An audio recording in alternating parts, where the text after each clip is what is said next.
You walked me through like even the story of your own life, and I can just like I can see it on your face, just you going back into time and reliving those moments and how it like felt so real.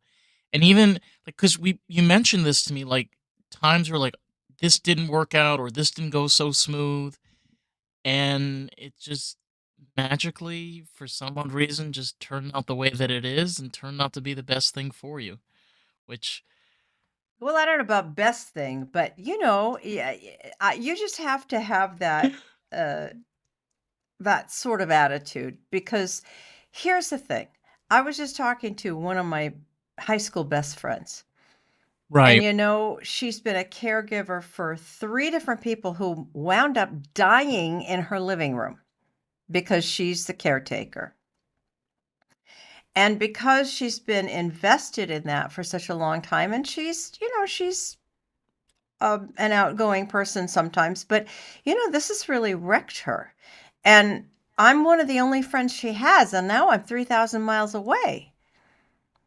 And I was just giving her a pep talk last night because she's not a person that has any faith. She just thinks when you die, that's it. And I said, if there's no other reason to have faith, it's to give you some hope about today. Even if it's a grand illusion, I don't care. I'm happier for it. I know it sounds stupid, but it and there's the other thing. I don't think that you check your brain at the door when you invest in scripture and read the wisdom there and then say, okay, is this credible? Is there credibility at least in the person of Jesus? That's my take. So anyway, it's not No, Sunday sermon over. no, I think you were the one that told me this where you were doing please correct me if I'm wrong cuz my memory sometimes is all over the place. You were telling me about you were doing debates with this person that was I was on as the dumb debate as team. yeah, that was like as dumb as a doornail, and Yeah. you'd come in completely like didn't even know and how you were going Uh, to do this, how are you going to pull this off? And I'm just like sitting there, I'm like, can you imagine like investing your time and energy into education and then you're put in that position? It's like, what oh are you yeah. supposed to do with that? Like, Exactly. I you was can't tell. so unprepared, and isn't that true of life, though? Here's an interesting thing, and I don't know if we're gonna get into this, but you may have heard that there's an essential sort of social difference between men and women, especially when they go in for a job interview. Like, for whatever reason, if I read what they're looking for. And I don't tick off every box. Oh man, especially when I was younger. I just don't think that I would even go for it. And that really has a lot to do in corporate leadership and things like that. Every every leadership opportunity, almost everyone that I had coming up is because somebody saw something in me, not because I picked myself as a leader. And then I fall back on those times like you mentioned where you have no agency at all. You're stuck in a position, you gotta do something. You gotta sink or swim. And, if it doesn't turn out right, it doesn't turn out right. And you're like, "Okay, I gave my all to this. This didn't work. On to the next thing. Yeah. It's gotta be better than this," right? When you told me that, I didn't like fully process it until recently, and it kind of like clicked for me because Oh, for me, I'm planning on going back to New York, even though like I've been here in Florida for the past 3 years, and I've like invested all of my time and energy, obviously to do podcasting and then also to have a career in right, the automotive right, industry. right. And what I realized was, why am I moving? And then I realized that the industry here, the automotive industry here, has horrible management. They don't take any form of responsibility. There's no consumer protection laws here in Florida at all. So I realize it's not me running away from my problems. It's not me spending money that I don't have. It's realizing that, like you said, sometimes it's not necessarily about you. It has to sometimes be where you're not looking in the right place. And this applies even to acting. careers, even in journalism, sometimes what we do is we put ourselves in the wrong place. It's not that we're not hireable, we don't have the skills, we don't have the experience. We're in the wrong place to do it. Well, yeah, and sometimes your work, if you get the job, whatever that job might be, or you're hired, they move you. As in the case with Pan Am, I didn't have a choice. They moved me, and they moved me. Sometimes I had, a this or a that kind of a choice, but they made the ultimate decision. It's not me. So, when you're coming up in your career and, now you can say certain things about different states. Now, there's a whole other discussion about when you would move to New York and if, especially if the communist gets into power, that'll be interesting. Because from what I hear, and Oh my maybe I'm god. wrong, No, no, you're uh, 100% correct. I'm libertarian and I'm like, I mean, New York is one of those states, I hate to say this, they've been running without government for so many years.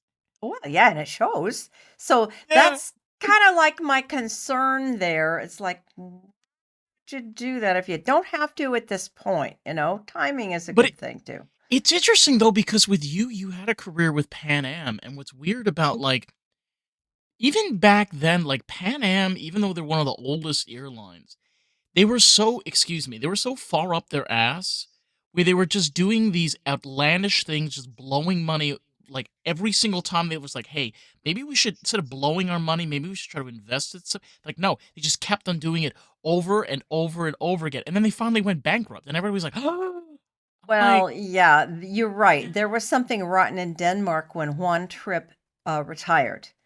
He was the instigator, or maybe not the original, but he was the one who really brought it up and got the brand going. And it was, judiciously managed. And then when he retired, it just went to hell. Too many cooks in the broth, and all of that sorts of corruption that happens when you get into power and you have, the finest airline around, and you just people who are not invested in the same way as the person who begins the company. This is a different mindset. And one trip and his yeah, people, I mean, it was an allegiance to something that was good and fine.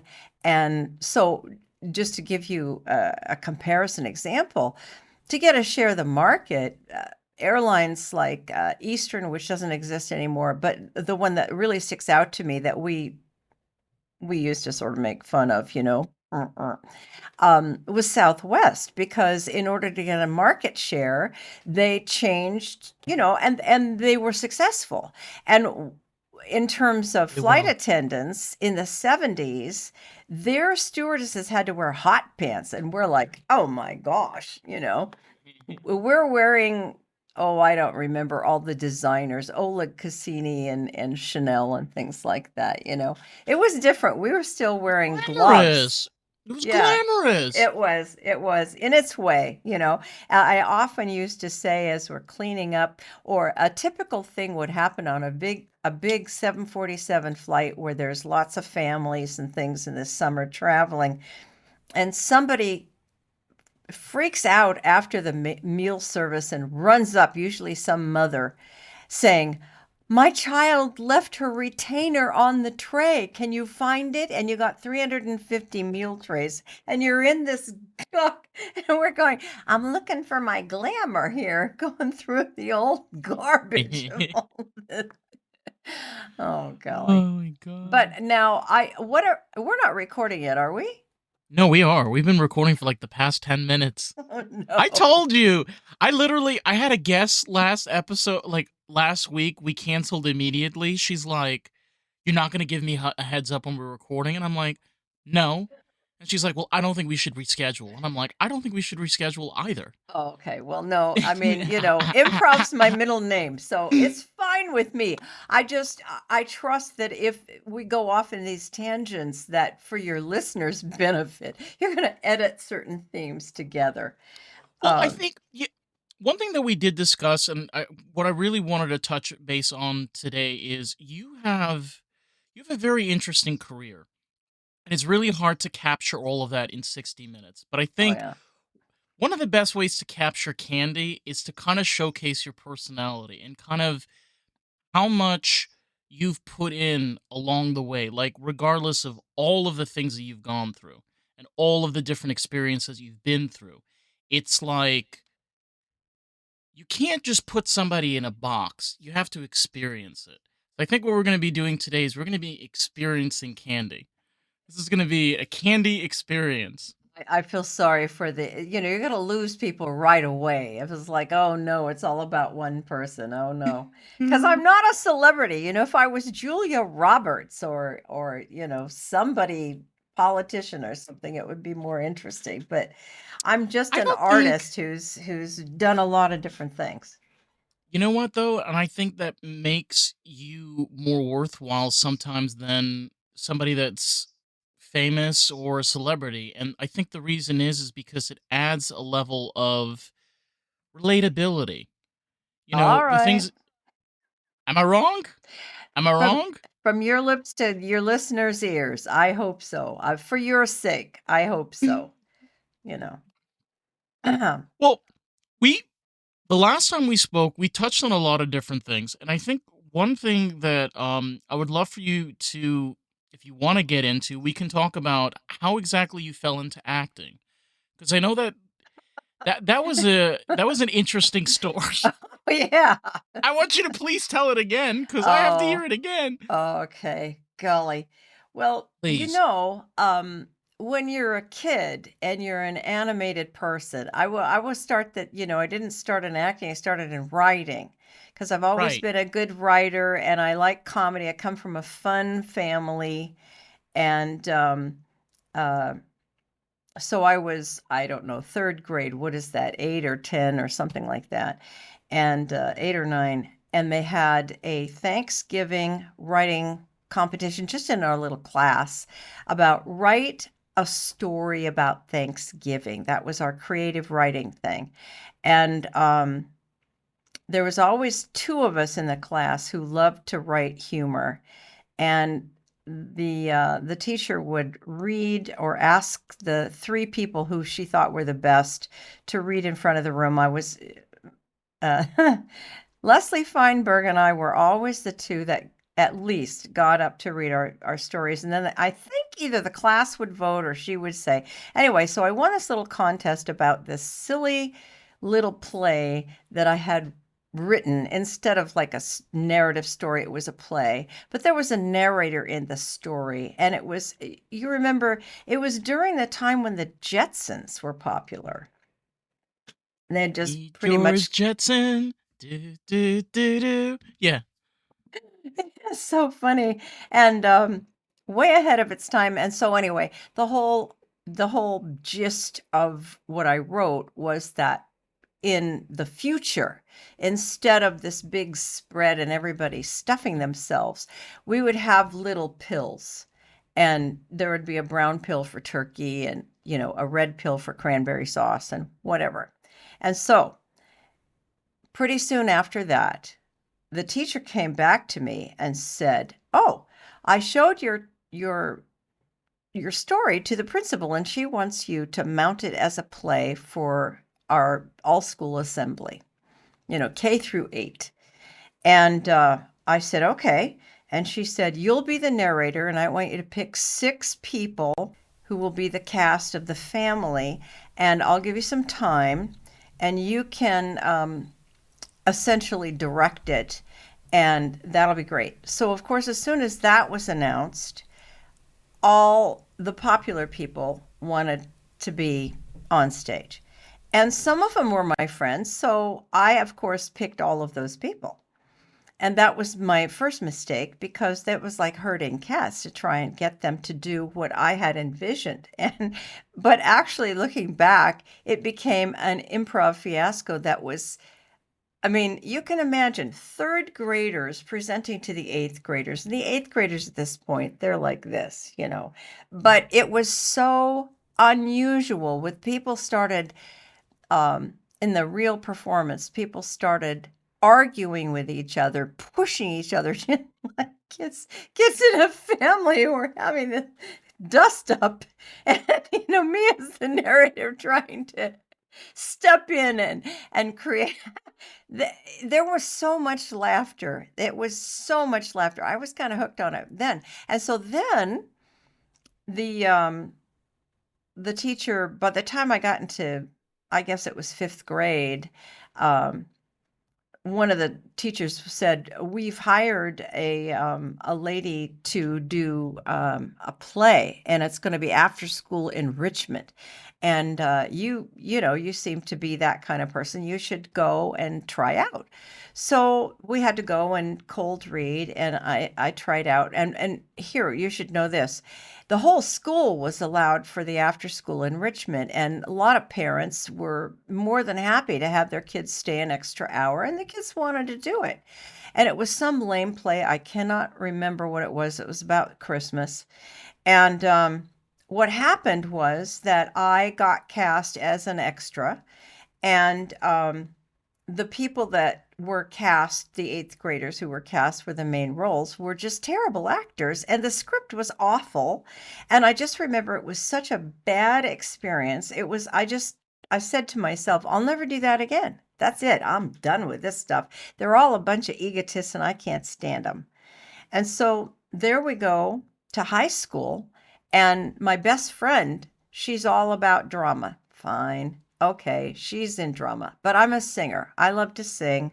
And so, turns out though, I also like humor. So she and I and another gal, we used to do sketch comedy, and I don't know how it got around, but people would, for the girls league or whatever, said, we need something. We need a sketch for 5 or 10 minutes, and we would do that. And so that was that. Then we get to college, and my best friend and I are rooming together, and she's a drama major. And can we have a pause here for a second? I'm getting a signal that my signal is weak, but I'm hardwired. Let me see if it's on. Yeah, it's on.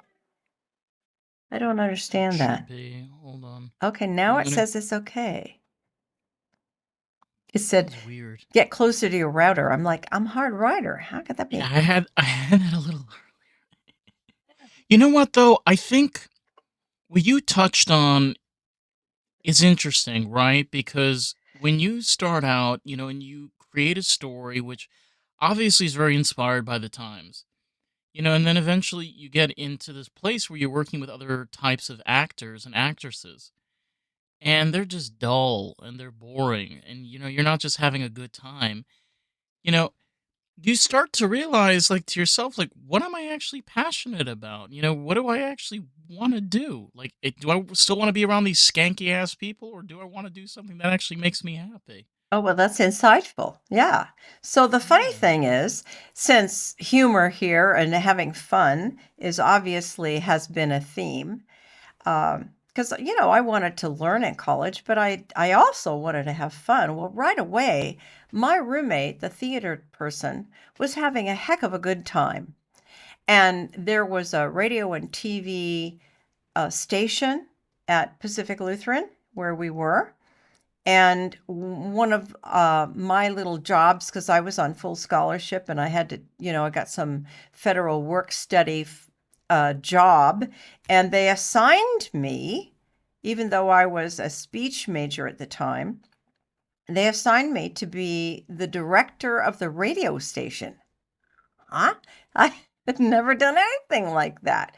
So that was interesting. That's, fly by the seat of your pants and try and, you know, um, I trying think to that's figure it so. out. I think that's so. Okay, if anybody's listening up until this point, all right, try to break this down. All right, we started with a Thanksgiving play, to then plays that you didn't really want to be in, to sketch comedy. Then from sketch comedy, we go to talk host, radio talk host. It's like, I'm just saying, it's like either God or the universe was like, "Hey, Candy, I'm gonna shift you over here for just a minute. I'm gonna just put you right here. Let you figure this out just for a little bit. You know? I think Well, that's just thank you, and I was not really a radio talk show host. I had, 1 or 2 times to fill in when one of the DJs didn't show up on time. But no, I was the director manager of programming of the whole thing, and I had never it was mostly a classical station. so you were like the back end. You weren't even I like in was the front of the mic. administrator. I was doing the programming and trying to figure it out, and they had a template of what had been, but they were under the auspices of, "Okay, here's a new person," and they thought I'd be there for 4 years like the person before me had because, I didn't know at the time I would be changing schools.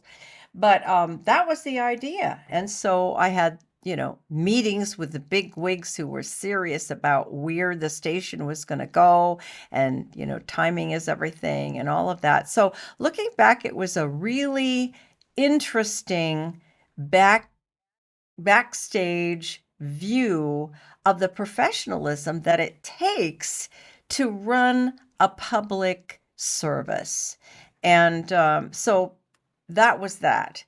But Yeah. meanwhile, my roommate didn't have to have a little job per se. I think maybe she had something.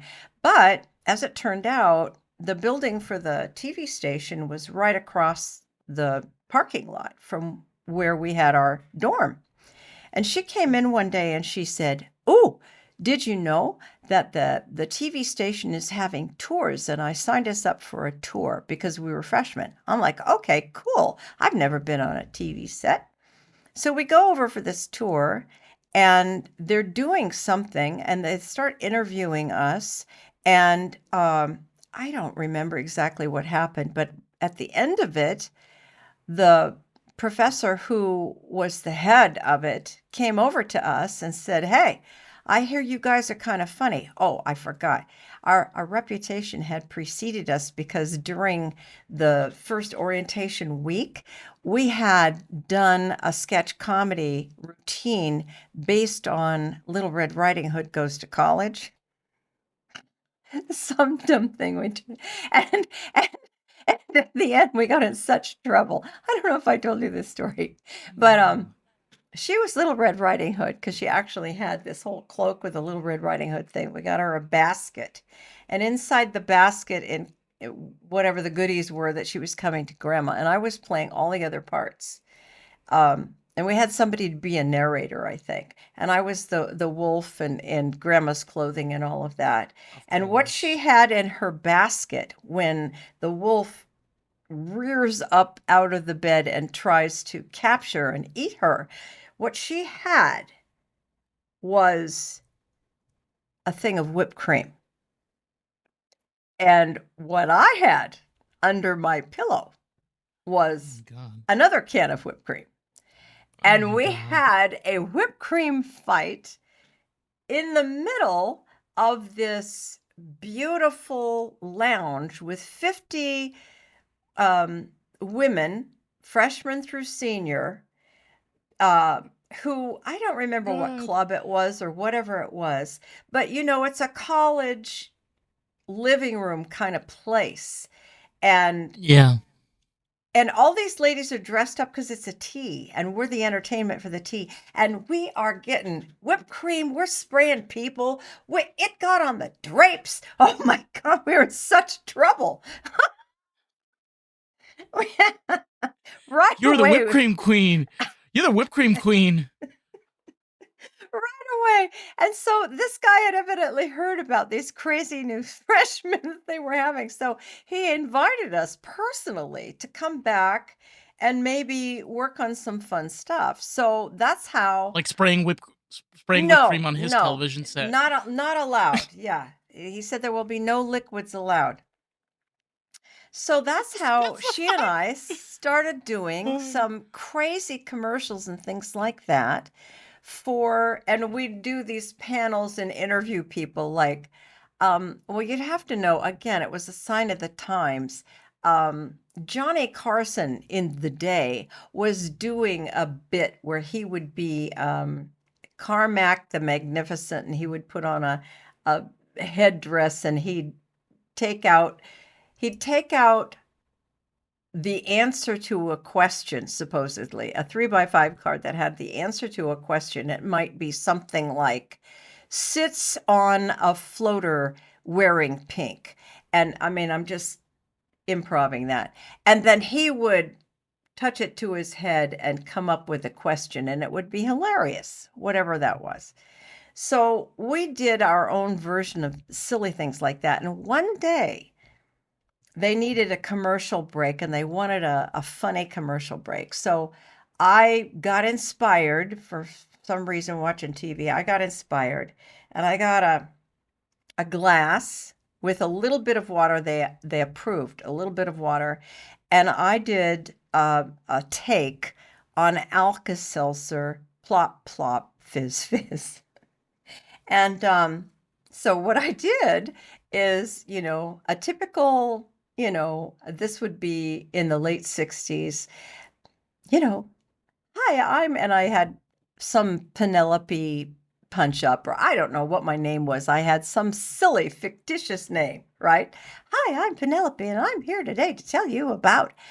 And I didn't call it Alka-Seltzer because, they said we can't be sued. And I called it something else. And I had the Alka-Seltzer tablets. I had made a label that was some other funny name, Fuzzy Seltzer or something like that, so I was holding it up to the camera, and I will show you how it works, and something about, it'll make me feel better fast. It makes you feel better fast. That was part of the tagline of the commercial. So Easy 60s yeah, yeah, yeah. Oh my god. I threw a couple of tablets in the thing and it went fizz, and I was playing on it saying, "Oh, so bubbly, it tickles my nose," all of this. And so anyway, I drank the thing, or at least some of it, and did a kind of a and came up talking like this. And all right, you friend. Something like that. And God. the cameramen and all the other techies, they had no idea what I was going to do. And it was, cut, we got, because they were laughing so hard.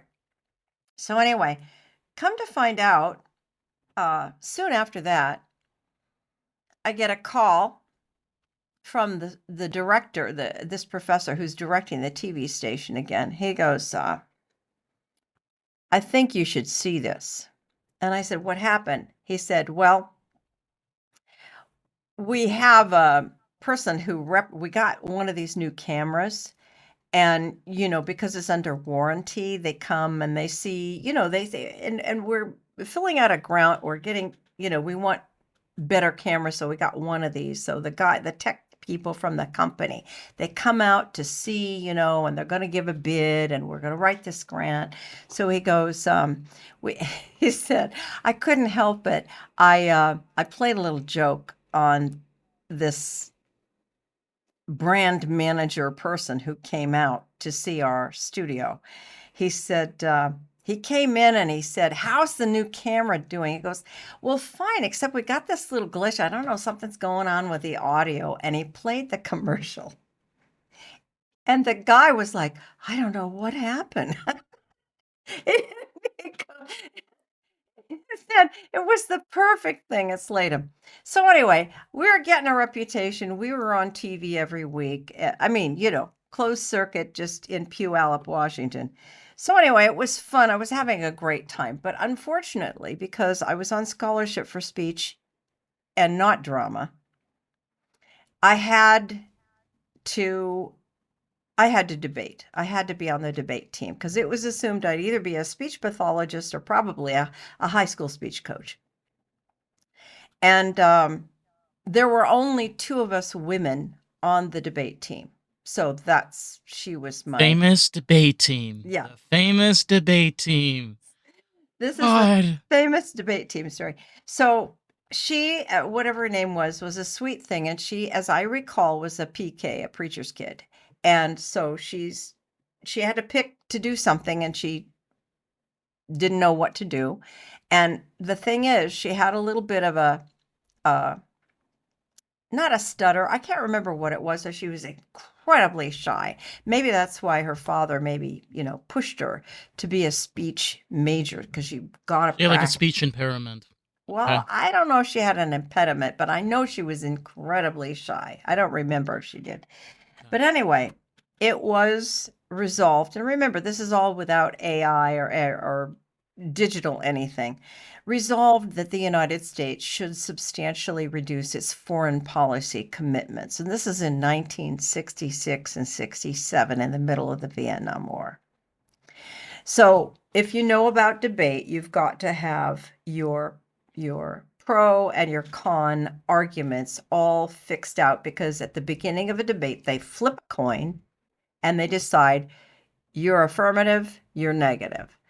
So, we always came to a debate with two big shoe boxes full of 3x5 or 4x6 cards that were quotations and thoughts that from, important people.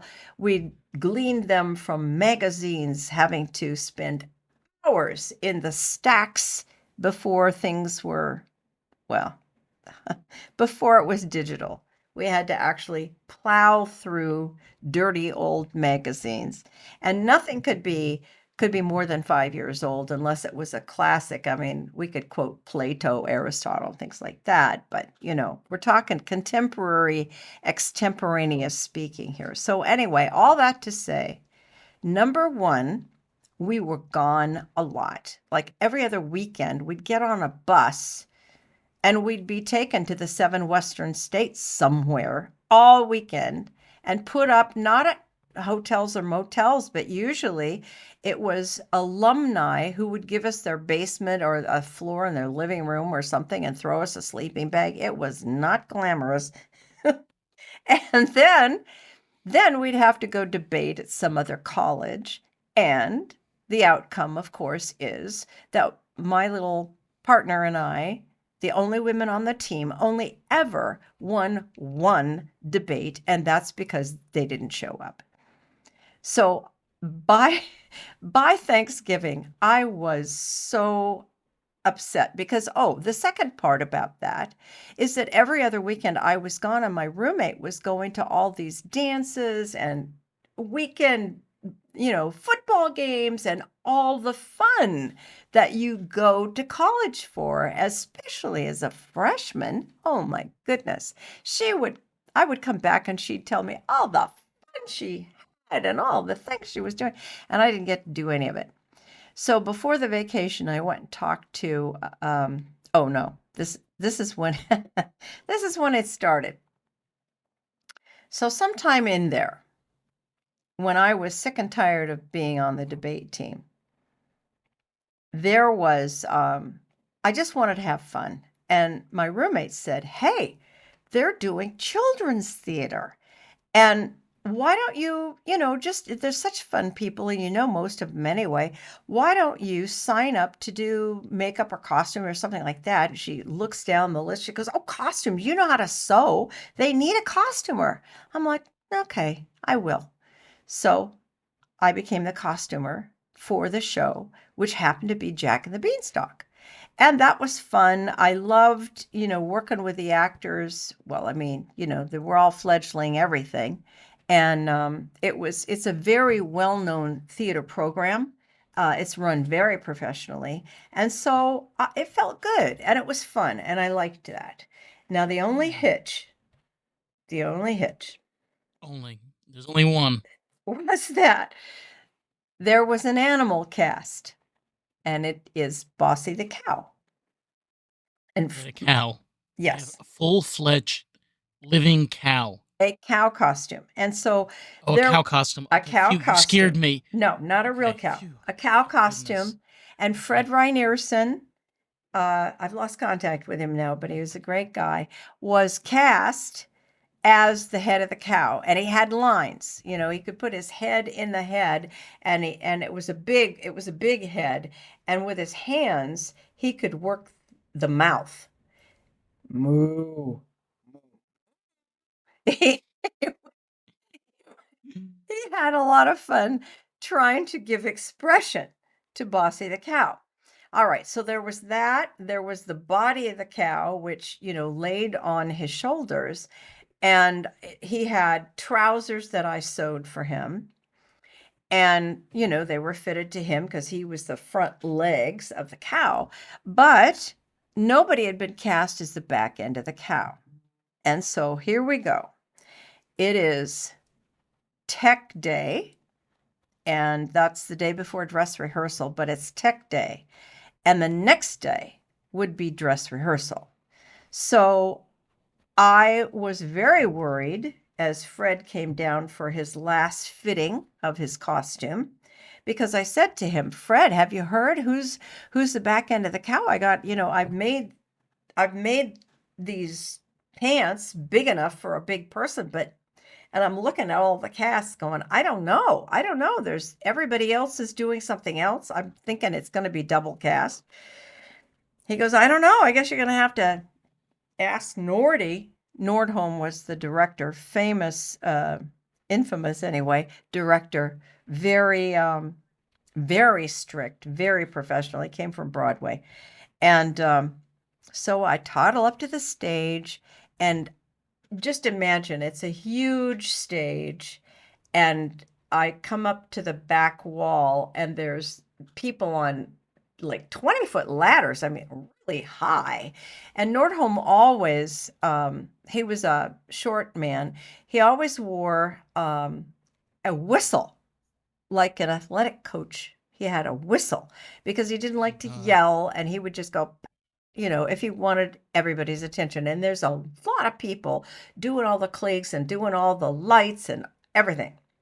And so he's halfway up one of these ladders trying to instruct the guy who's at the top about how to hang this light.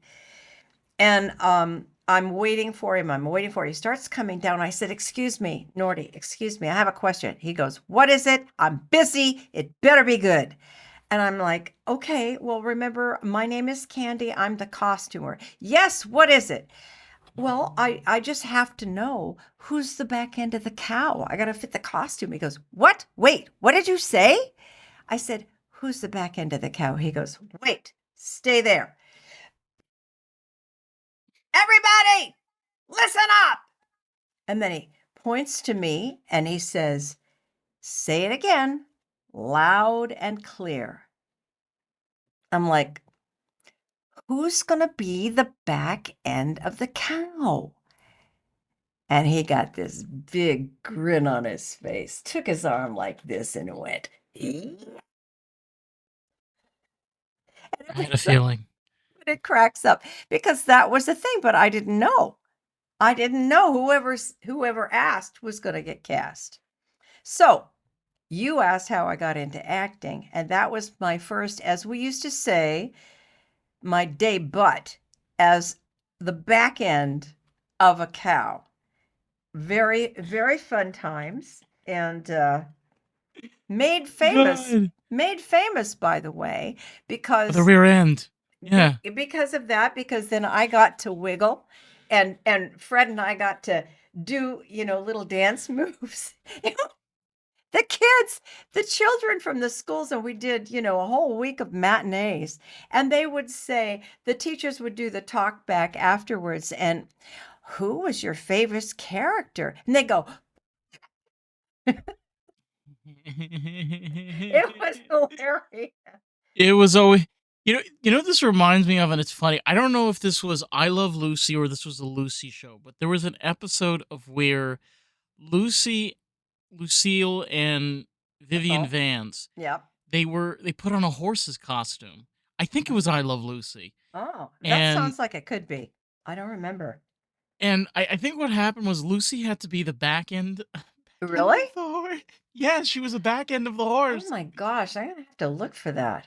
Hmm. Yeah, and was hilarious. Just you telling me this, like I just remember watching the episode, and Lucy, obviously like has to be Lucy, and she has to be like, so the back end of the horse is like making all of these poses, and the legs are flipping up and going all these different directions. You're just like, what happened to the front end of the horse? Oh, yeah, yeah.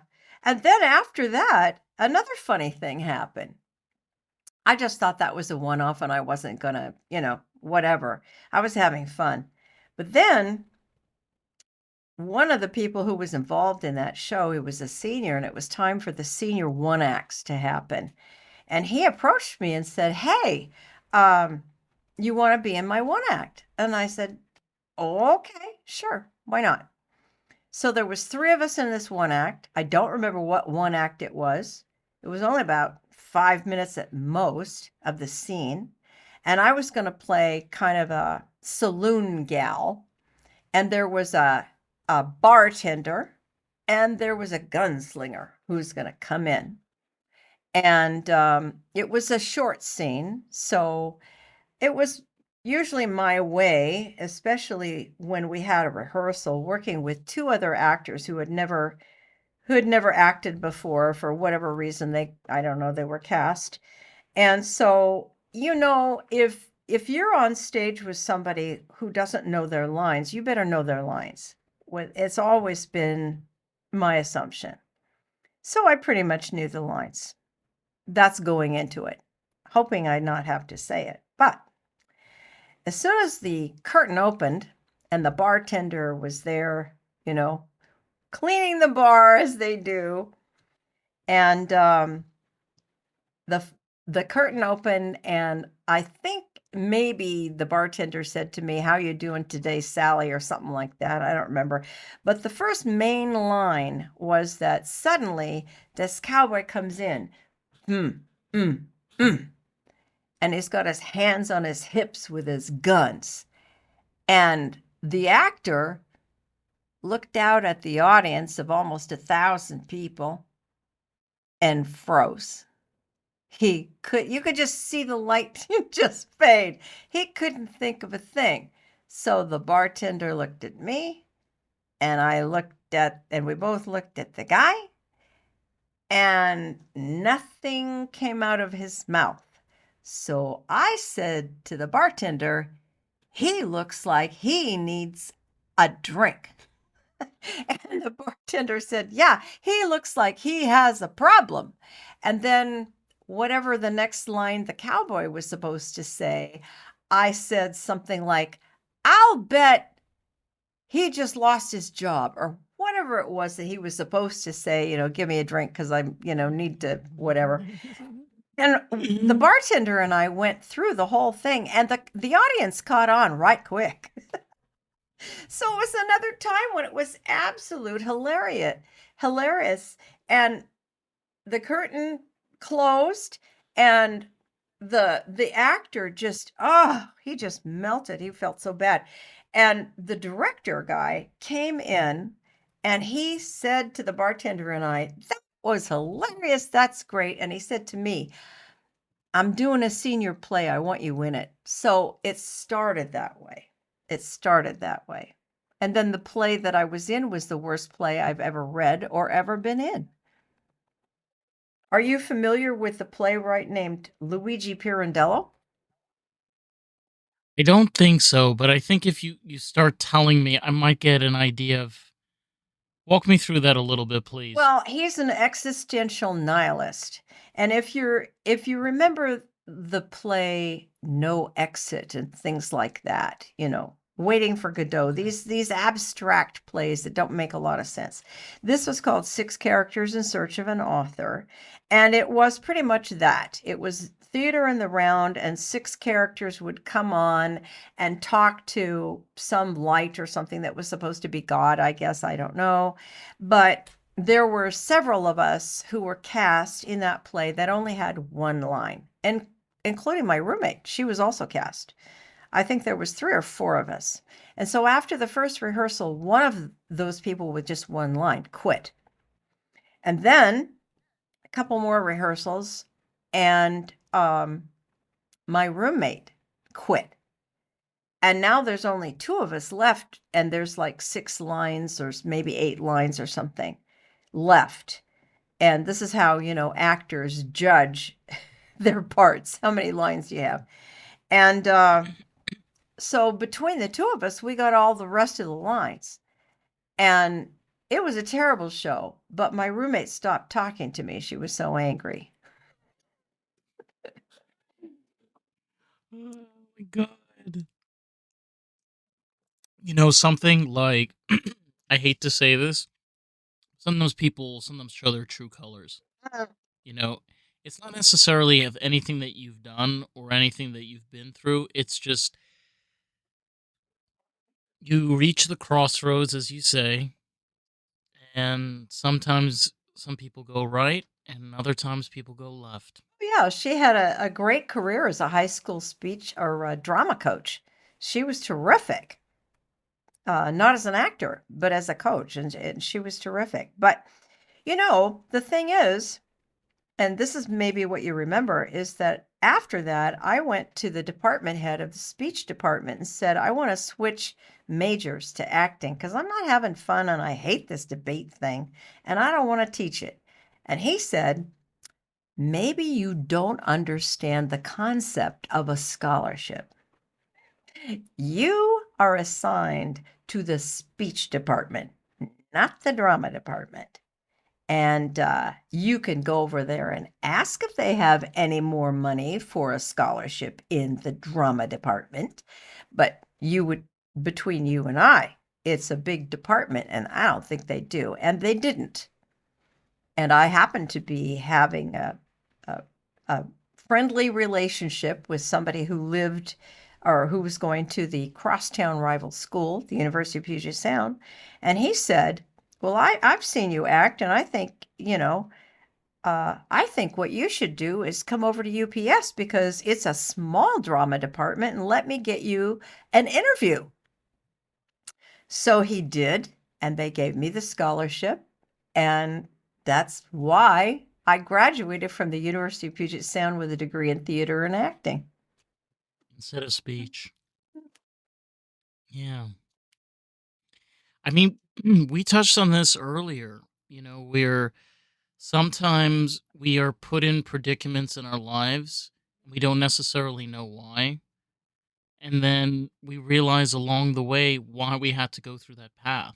You know, even though speech wasn't necessarily the thing that you wanted to do, once you started putting yourself more in there and started realizing what was expected from it, you found a way of being able to actually pursue a career for that you're actually passionate about, something that you really wanted to spend your time with. And Well, the, to your point, it was a good thing because what happened was that instead of graduating from a school that had a very large and well-known drama department, I went to a school that had a small drama department. So that meant I got to be a big frog in a small puddle. I got to do lead roles um, in musicals and comedy and drama. I mean, I got to do a lot. And because of that, I I well, a lot of different things happened. My federal work study program had me instead of being well, I was again working with the radio station, but I wasn't the manager for very long because after the first, oh, I don't know, half a year, they got somebody else who wanted to do it because as I found out later, the head of the department needed an administrative assistant, and I had been in one of his classes, and he asked me to change and allow some other fellow who was more interested in radio, and he asked me to be his administrative assistant. So I did because it gave me more liberty. I didn't have to do a lot besides make coffee for the department and read books. And I like reading books. And so as it turned out, he came in right away and said, here's your first assignment. Aside from coffee, he had a very large box of books. He said, these are the books the library or that have been sent to me by publishers because the library is telling me that any book that's older than 5 years they want replaced. And I don't like to read all these books, especially because most of these are theater type books, and we are a department of both speech and theater. That's that was he was a speech pathologist, and that's what he would do. But I want you to go through all the theater books and tell me which ones we should have for the library. And you've got X amount of weeks to do it. And I don't remember how many weeks or how many I read, but I read a A lot lot of of books. books. Well, at least skimmed a lot of books. And here's the point. One of these books I loved because I was taking a directing class by that point, and it was a book on directing that was much better than the textbook that we were using in that class. And it was by a professor who taught at the University of Minnesota. And I can't remember the initials of his name. It's like EF or something like that. But his last name, pretty sure, was White. So anyway, for the first time in my life, I wrote a fan letter to this guy and told him, congratulations, this is a scenario. We're going to have your book. We're going to hold your book, and hopefully by next year it will be the book that they use as a textbook for this course that I'm taking, and blah blah. I gave him a fan letter. And I got a letter back from him way before email and all of that. And he said, I'm so touched. I have never gotten a fan letter for anything in my whole life. No less a book that was part of my PhD. So he said, tell me about yourself. Who are you and what are your plans? Because I told him I was a senior by that time. And I said, I don't know my plans. I don't have any plans. I live in Oregon. It would be nice to work for the Ashland Shakespearean Festival, but I don't know.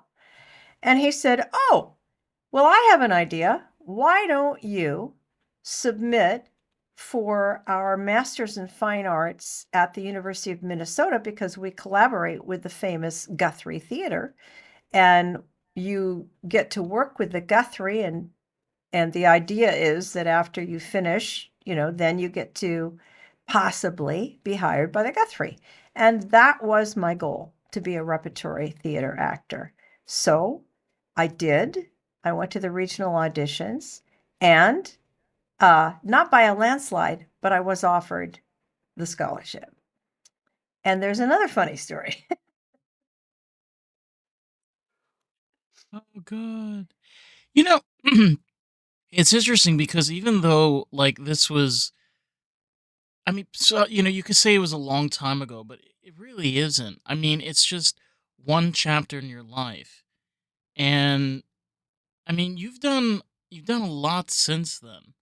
I mean, pulling that all back to now, I where do have you some good stand? news. Yes, I have some good Yeah, news since we talked.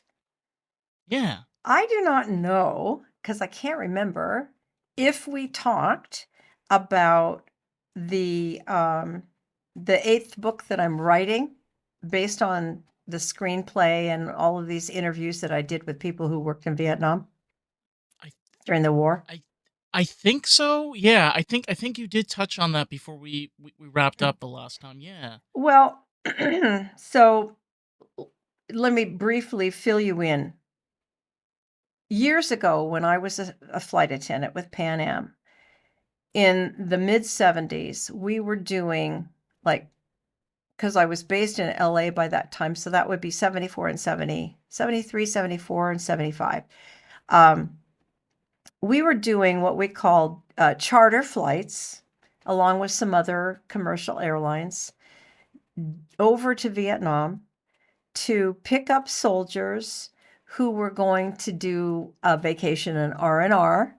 And we would take them sometimes to Hong Kong, sometimes to Sydney, sometimes to Fiji, sometimes to Honolulu or Guam. We did a lot of different destinations. And this one time we picked up, we landed in Cameron Bay. We're not allowed off the plane, but we landed in Cameron Bay, deadheaded down, and picked up a full 707 with people. And it was a sea of blue and green uniforms. And the last person on the plane, the last passenger on, was like an angel in white. It was a Navy nurse in her whites. And she was not a young person. By that time, I was 25, 25, 26. She was not a young person to me. She looked to be 39, 40. That was old to me then. And she took the only seat available. And I thought, I would sure like to talk to her, because I had thought by that time I might like to train to be a nurse. Because do you know that people get sick on an airplane?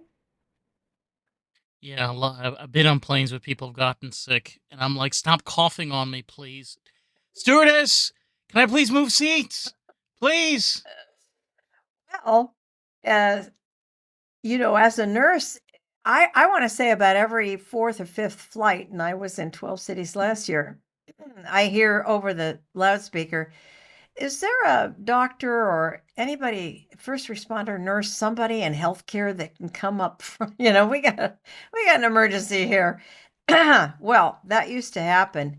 And it was during one of those times when I really felt the call to be a nurse. So anyway, I wanted to talk to this lady. Turns out it was a crowded flight, and we got into Honolulu, and that was that. But the next day, or maybe we had a day layover, I don't remember. But the next time that we got on the plane to go, we were going to finish the charter with it. As it turned out, half the people got off for R&R in Hawaii, and the rest were going home. They're being discharged. And this lady also was being discharged. And so when we got back on that plane, there were hardly any people on, and she was one of the passengers. So I determined, after the meal service, I was going to, because remember, everybody had a full meal, right? Everybody. Chicken, Everybody. fish, or steak, including a dessert. Yeah. It's not a champagne. Yes, Well, that's only in first class. But anyway, I determined I would sidle up to her and say, "Hi, my name is, and I'm thinking of going to nursing school. I'd like to ask you a couple of questions. Would it be okay?" And so I did. And she had been looking out the window, and she looked at me, listened to what I said, and said, "Yeah, no," and looked back at the window. So I was pretty upset, but yeah, what can I do? Okay. So then we get to the point where this is a long time ago. I don't know. Have you ever been to the Oakland airport outside San no. Francisco? Okay. Well, there's a lot of used to be a lot of military bases in that area. So, but point being, it's now an international airport, but it wasn't necessarily then. It only had 3 baggage carousels. And this is before they had sleeves that would sidle up to the plane. We had to go down steps and then walk into the terminal. So my little task that day, we took turns doing this, was to stand at the bottom of the stair with my gloved hand and point to that bottom stair and say, "Watch your step. Thanks for flying Pan Am." And the benefit of being in that situation was that when I got the high sign that the last passenger was off, I got to be first in to get my bag. And she was the last person off, the last passenger off. I got the high sign. I followed her in about 20 paces behind. And when we got in the terminal, that's when it happened. There was police tape all on the left-hand side. There were hordes of mean people, younger people, all kinds of people, saying terrible things, baby killers and all of this. They were rowdy and rude, and they had no respect for the people who, there was a draft. It's not like a lot of people could choose to go to war. Anyway, they were representing our country. It was not a popular war. So I will never forget this. This particular scene is cemented into my mind like slow motion. I remember walking in, the people there, and there was a guy who looked like Scooby Doo with a brown leather cowboy hat on, thing here. And he was yelling things, and I could see him up there. And he reared back and hawked a loogie and hit her with a big wad of spit right on her cheek. And, she didn't miss a step. She went into her pocket. She pulled out a hanky. She wiped her cheek, put it back in her pocket, and kept going. And then stopped in front of the carousel. The bags are coming out. And I ran up next to her, apologizing profusely. And she never looked at me again. Um, Oh wow. Oh wow. she just said, if that's the worst thing that happens to me, it's fine. It's a good day. So, all that to say, I wrote the script when I went to film school. I pitched it after I graduated film school and had an award-winning film, the documentary film that I told you about. But I pitched it, and they said it's it's too nobody wants Vietnam, and it's too expensive to make. And oh, by the way, I had interviewed about 20 people to get the real life stories. So I hung it up, I put it in the back burner, and during COVID, I dusted it off. And I only recently got the nerve to put it out there and enter it in film contests. The first one passed, and the next two big film screenwriting contests, I've won big awards. And that's why I'm writing finally the book to match the screenplay. I think that's amazing. Like it's not just the story, but it's also being able to have a sort of remembrance. It's not just, I mean, to think about what that woman went through, and for her to stand there and to be treated that way. And to her, it was just like, I've been through worse. Like, how do you not allow that to be a story? How do you not take that and use your creativity and artistry and showcase that story? You know what I mean? Well, thank you. And I'll tell you, it haunted me for 20 years before I even gave it credence. I had was in counseling, and the counselor said, "What about this dream you keep having?" And I told her, and she said, "Let's pray and ask the Lord to either take away the dream or show you what to do with it." And then a year later, I started film school, and that's how it happened. It's crazy. Oh, I'm so sorry to do this. I know that you said you have your new book that's coming out, which by the way, I hope that thing blows up because if anybody that like this is something that's definitely something that's just not just covered. But you have other things that you do work on. Uh, you Yeah. do have um you do have your website, which makes it a lot easier for people to find all your stuff. So break that down for me. What are the kind of stuffs besides your book that you're working on? Where can people find you and Okay. get a little bit of Well, candy? I'm touring with my third solo show, which is a characterization of the life of Florence Nightingale. Excuse me, getting over a cold. It's So okay. that website, I have 3 websites now. That website, you can put this information in the show notes. It's florencenightingalelive.com. But then also, because I've been an improv actor for so many years, had my own company, and that's the subject of my doctoral project, to mitigate risk when failure is deadly. And that website is my name, candycampbell.com, for consulting, coaching, workshops, all of that. And then lately, because of COVID and because I retired from academia, I picked up the paintbrush again. And that website is Candace, Candace, Campbell, fineart.com. And I've been happily winning some wonderful awards from the art that I've been producing the last 2 years.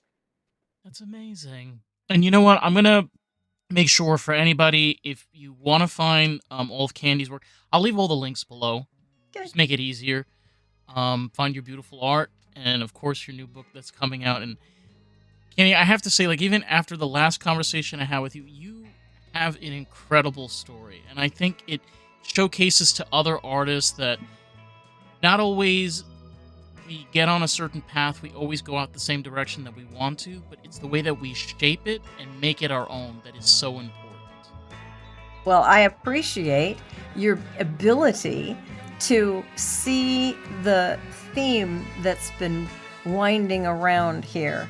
And thank you very much for the opportunity to be your guest. I wish you all the best because I know you're doing some weaving in your life right now too. Yeah, like a lot of other people. Again, thank you so much, Candy, for just taking the time. You're welcome. And anybody out there, if you want to check out more of the podcast, you can find us at Lost in the Pod. We are available on Rumble and Spotify. So with that, catch you on the next one. All right, out.